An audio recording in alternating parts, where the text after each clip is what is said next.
غازی میرزمان خان تر نامه لاندې د شل ورځې سیالۍ شروع شوې دي.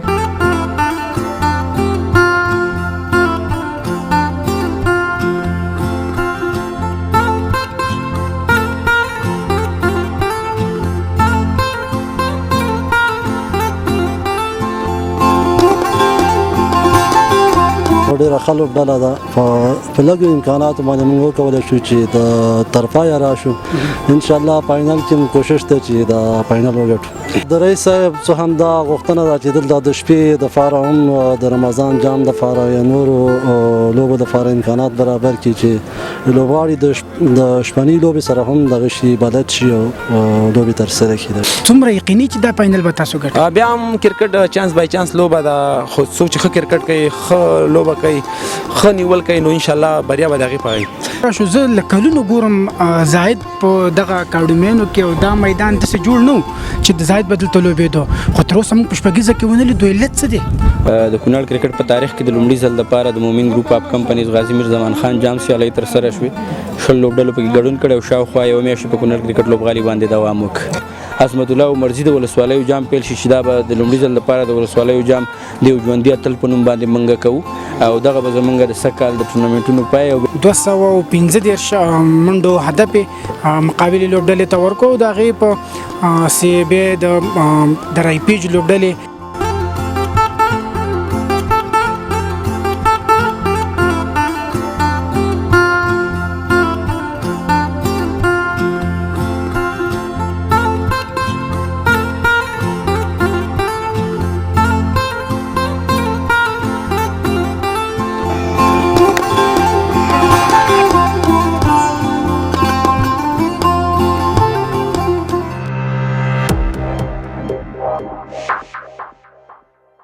السلام علیکم. د ودان ټي وي درنو لیدونکو، یو ځل بیا د سپورت له ډګر او د کونړ کرکټ مرکزي لوبغالي څخه درنو لیدونکو، نو تیر ځل مو درته د همدې لوبغالي یا میدان څخه د رمضان جام سیالیو په اړه درته خپرونې لرلې. نو هغه خپرونې خو به تاسو کتلې وي او په همدې لوبغالي کې اوس دغه د غازي میرزمان خان تر نامه لاندې د شل ورځې سیالۍ شروع شوې دي چې د شلو لوبډلو ترمنځ دغه سیالۍ وي او نن یې د پای لوبه ده. نو دغه فاینل ته چې د یک عادل ټایګر په نامه لوبډله او د درایپیج په نامه لوبډله وته ده. ګورو چې دغه فاینل څنګه ترسره کیږي او زرونه نشم ویلی، خو په سوونو خلک راغلیم دی او لا خو را روان دي.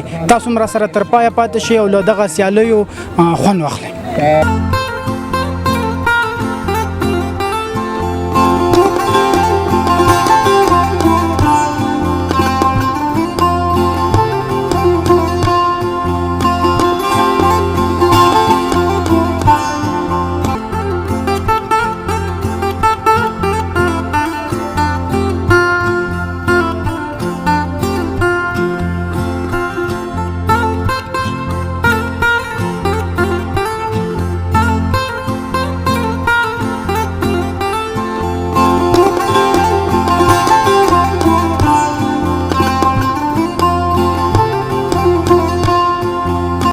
درنو لیدونکو، نو دغه سیالۍ روانې دي او د یک عادل ټایګر د لوبډل مشر زاهد یک را سره دی. کپتان صاحب ستړی مشي راغلاست څنګه؟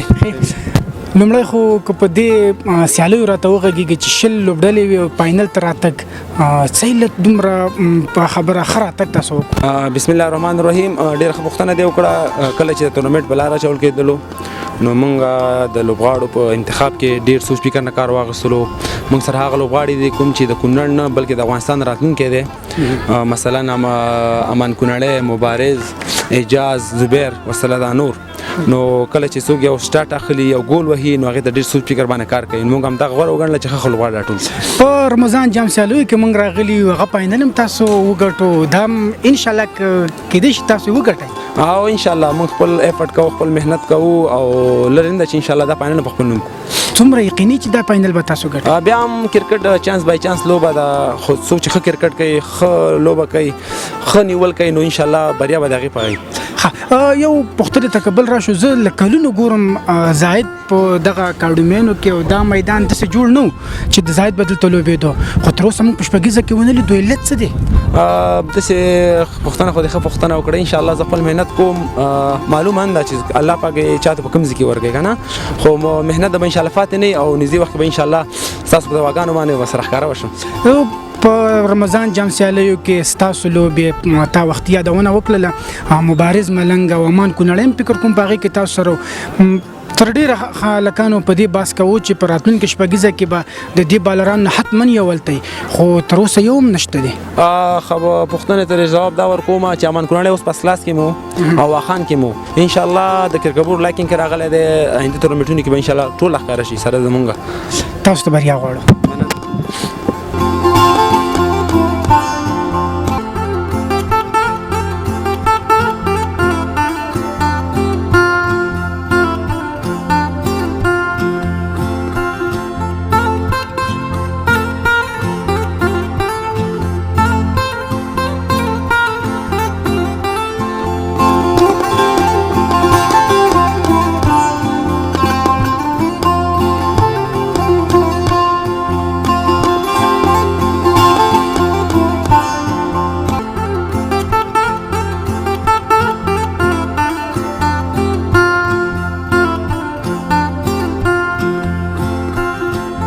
درنو لیدونکو نو د درفیج لوبډلې لوبډل مشر او تیز توپ اچوونکی عبدالرحیم را سره دی چې په وروستي اوور کې 3 وکټې هم واخیستلې وروره ستړی مشي مننه تاسو ستړي مشئ ښه یاست قلاري ده په خیر لومړی خو دا چې ستا په لوبډل مشرۍ کې د 20 ټیمونو نه دغه فاینل ته ځان را رسول څومره انرژي درکوي څه فکر کوي د خپل ټیم په اړه باندې خپل په اړه باندې بسم الله الرحمن الرحیم زموږ ډېره ښه لوبډله ده په لږو امکاناتو باندې موږ وکولی شو چې د طرفه یې راشو انشاءالله فاینل کې مو کوشش دی چې د فاینل وګټو څومره یقیني په خپله لوبډله باندې چې فاینل به تاسو ګټئ زمونږ ډېره ښه لوبډله ده ماشاءالله په سر کې ښه لوبغاړي لرو عمران صافی دی او نوید معروف خیل ارشاد صافی دی هم د 9 وکټه پورې موږ بیټینګ لرو یو وخت کې دوه کسانو ډېر ښه پارټنرشپ شروع کړو په تاسو ډېر پریشر شو څنګه دې وکولی شو چې اخرانیه ورته خپله راشي او وکټې ترلاسه کړي نو زه خپل هم د ډېر وخت نه لوبه کوم او داسې حالات سره ډېر مخ شوي او کولی شو چې دغه پارټنرشپ یا دغه دې ته فایټ کې ستا په لوبډله کې داسې کوم ځوانان شته دی چې ته پوهېږې چې هغه په راتلونکي کې 2-3 کلونو کې شپږیز یا تر ملي ټیمه رسېږي شته د ښه ځوانان شته د ارشاد صافی دی چې فرست کلاس پورې لوبې کړي دي نوید معروف خیل دی چې هغوی 19 کلن هم کړي دي نوید صافی دی را سره عمران صافی دی چې ډېر ښه بیټسمینان دي ډېر ښه لوبغاړي دي د مسؤلینو هم څه غوښتنې دي چې داسې ښه ټورنمنټونه په لاره اچي په د رئیس صاحب څه همدا غوښتنه ده چې دلته د شپې دپاره هم د رمضان جام دپاره یا نورو لوبو دپاره امکانات برابر کړي چې لوبغاړي د شپنۍ لوبې سره هم دغه شي بلد شي او لوبې ترسره کړي ډېره زیاته مننه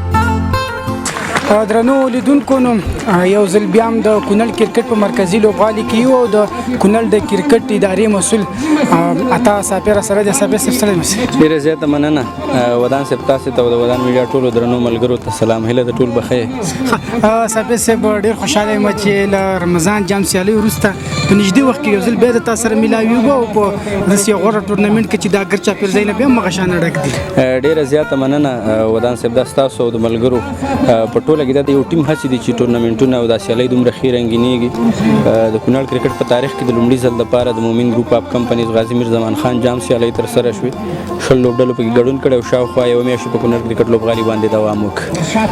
په دغه لوبډلو کې ستا د خوښې لوبډله کومه وه؟ عجیبه پوښتنه ده ودان صاحب، ډېره زیاته مننه. تاسې پوهېږئ زه د کونړ کرکټ ولایتي مسؤل یم. ټولې لوبډلې زما د خوښې لوبډلې دي او هغه لوبډلې چې پایلوبې ته یې لاره پیدا کړې له نورو غوره دي، په دې خاطر یې لار پیدا کړې ده. د رپیج او یک عدل ټایګرز ټولې ښې لوبډلې دي او ټولې زما لوبډلې دي. دغه پوښتنې موږ مخکې کړې وې او بیا بار بار دا پوښتنې کوو چې کله چې د رمضان جام سیالۍ ختمې شولې او دغه کم ملکانو که زه په لنډو کې وم چې زاید شو یا مبارز شو یا امان شو، نو موږ په دې کلک په تمه وو چې دا کې به 2-3 کسان خامخا شپږیزې ته ځي، مګر شپږیزه په ختمېدو ده خو کوم کس لا نه دی. مننه ودان صاحب. تاسې پوهېږئ دا د کونړ کرکټ ادارې د کلني پلان له مخې سیالۍ دي. شپږیزې تګ دپاره د کرکټ بورډ خپل معیار لري، د هغې دپاره خپلې سیالۍ دي چې هغه باید ترسره شي. دا سیالۍ یوازې په دې موخه باندې ترسره کېږي چې لوبغاړي یو مورال پیدا کړي، د دومره ډېر کراوډ په مخ کې دوی هغه د لوبېدو چل او هنر زده کړي او بیا چې کله دوی غټو سیالیو ته ځي چې دا پرشر په هغوی باندې نه وي چې کراوډ دی او تماشچیان دي او خلک دي. نو شپږیزې او نورو سیالیو ته تګ دپاره د کرکټ بورډ خپل معیارونه دي هغه باید پوره کړي. دغه سیالۍ چې دي دا اوس چې کومې سیالۍ روانې دي دا انټر کلب یا د سب کلبونو د سیالیو د چمتووالي په موخه باندې دي چې لوبغاړي باید هغې ته ذهناً چمتو اوسېږي. هغه دوی دپاره سرنوشت ټاکونکې سیالۍ دي، د هغې نه به د کونړ کرکټ ولایتي لوبډله انتخابېږي. نو د هر ټورنمنټ چې ترسره کېږي د هغې تر شا خپلې موخې او هغه موخو دپاره دغه سیالۍ ترسره کېږي. ډېره مننه صافی صاحب زموږ د ټي وي لیدونکو ته، او هغه کوم د کونړ کې څوک دی او تا زموږ د کیمرې نه ګوري څه خبره زیره ورکړي چې داسې کوم ټورنمنټونه په راتلونکي کې نشته دی که نه بس ډېره زیاته مننه ودان صاحب. په ټوله کې سږ کال د کونړ کرکټ په تاریخ کې یو بوخت کال و. تاسې وکته رمضان جام نه راوروسته موږ د 19 کلنو سیالۍ وکړې، بیا د 19 کلنو په سیالیو پسې موږ د زون په کچه د 19 کلنو سیالۍ د کونړ په کوربتوب باندې وکړې. په هغې پسې متصل دا دی د مومن ګروپ اف کمپنیز غازي میر زمان خان جام سیالۍ دي. په نږدې 10 ورځو کې به د سب کلبونو سیالۍ پیل شي، ورپسې به د عظمت الله عمرزي د ولسوالیو جام پیل شي چې دا به د لومړي ځل لپاره د ولسوالیو جام د یو ژوندي اتل په نوم باندې موږ کوو او دغه به زموږ د سږ کال د ټورنمنټونو پای او بیا به انشاءالله بل کال ته داخلېږو. په همدغه د عظمت الله عمرزي ته یاد کړو، په دې کې به د ملي ټیم یا د 19 کلنو کوم کسانی که نه هم د صرف د دې ولسوالیو کسان په عظمت الله عمرزي ولسوالیو جام کې به یوازې د کونړ خپل لوبغاړي لوبېږي، ځکه دا د ولسوالیو جام دی. د 14 ولسوالیو په شمول د مرکز لوبډلې به پکې وي او یوازې د کونړ لوبغاړي به پکې لوبېږي. ډېره زیاته مننه صاحب. کور ودان.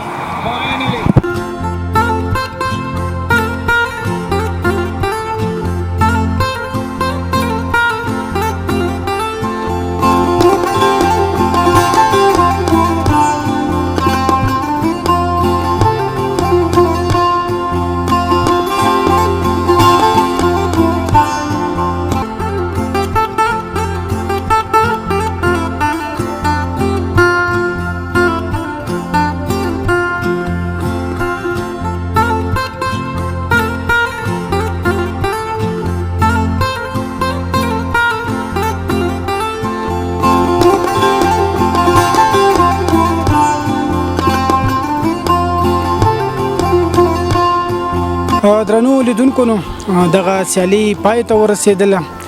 لومړی توپخانه د یک عدل ټایګر لوبډلې وکړله چې 215 منډو هدف مقابل لوبډلې ته ورکړو. د هغې په بیا د رایپیج لوبډلې د 10 وکټو په نقصان باندې 106 منډې ترسره کړلې چې د 58 منډو په توپیر خپله لوبه وبایلله.